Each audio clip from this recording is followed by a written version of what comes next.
mudan Muuse Biixi Cabdi iyo Cabdiraxmaan Saylici oo ku guuleystay maanta maalintii koowaad ay madaxweynaha ka yihiin Jamhuuriyadda Soomaaliland. waxaan leeyahay ilaahay ha ka dhigo kuwii dalkooda iyo dadkoodaba anfaca.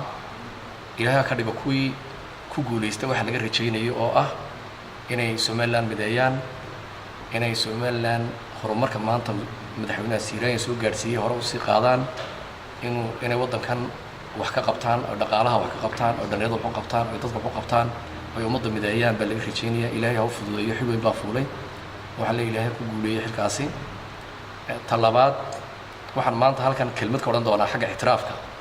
waxaan aaminsanahay in maanta ixtiraafkiiba sida doorashada u dhacday iyo qaabka dimuqraadiyadda adduunku u hambeliyay markii ay socday campaign-ka iyo doorashadan isa u dhacdayba inuu ixtiraafkiina ugu filan yahay oo insha Allah kaabiga saaran iman doona rajaynaya. sababtoo ah waxaan maanta dunida ka iibinay inaynu nahay madaqadan Geeska Afrika dadka ugu sharafta badan leh ee ugu dimuqraadisan ee ugu cadaaladda badan leh.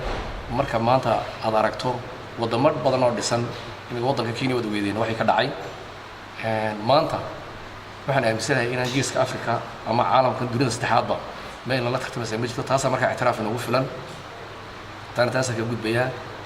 waxa kale oo soo noqonaya mahadnaqa. waxaan u mahadnaqayaa dadweynaha reer Soomaaliland ee sida sharafta iyo ciisiga karaamada ku jirto u soo baxay oo u codeeyay ee codkooda u bixiyay iyaga oo ku codeynayay hal ku codeynayay. qof waliba cidii uu doona u codeeyay isagoo xora. waxaan markaa mar labaad u hambalyeeyaa dadweynihii u codeeyay xisbiga anagu campaign-ka uga jirnay ee kulmiye ee maanta guusha hantiyay. iyagana waan u mahadnaqayaa.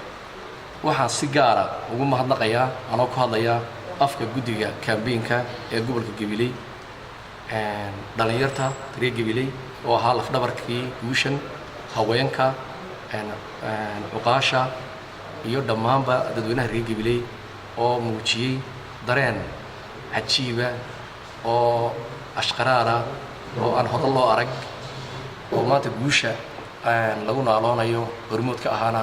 waxaan leeyahay haddayna iyagu codkaasi keenin oo ayna saas ku xilqaamin guushu may timaadeen. iyagana waxaan leeyahay wax kale idin odhan mayno. waxaan idin leenahay waajibaad historiad gudateen. waxaad u codayseen dalkiinii iyo dadkiinii waad u codayseen. uu soo baxay markaa madaxweynaad u codayseenna. idinkana waxaan leeyahay waad mahadsantihiin.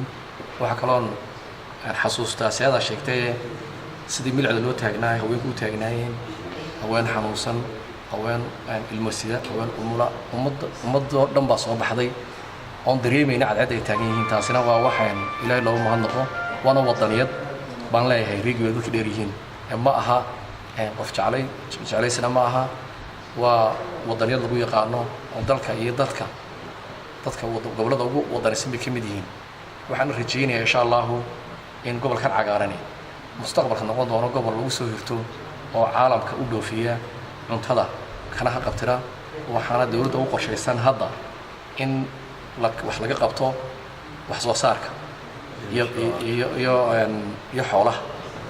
mashruuca markaa aad ogtiina Wajaale waxaa lagu rajayn yahay in dhaamo laga sameeyo, in laga quudiyo Jamhuuriyadda Soomaaliland iyo haddii dhoof loo helaba. marka waxaan leeyahay gobolka laftirkiisu dhalinyar fara badan baa jirta oo aqoon-yahanaa oo joogta. waxaan rajaynayaa iyaga laftirkoodu inay muhandis noqdaan oo ay gobolka waxay kusoo kordhiyaan inaan sugno in dawladuna shaqaalaysiiso. kulama talinaya dhalinyarta kula talinayaa in kooxa la iskugu tago, in iskaashatooyin beeraha la sameeyo, in iskaashatooyin ganacsi la sameeyo, inaynu soo jeesano oo gobolka loo soo jeesto ayaan ku dardaaraya dhalinyarta oo inaan cidna sugin. sababtoo aabayaashiin meeshaasi oo laf oo board iyo siigale ay wax ka sameeyeen. marka inaguna wax ku korino waa waajibna saaran.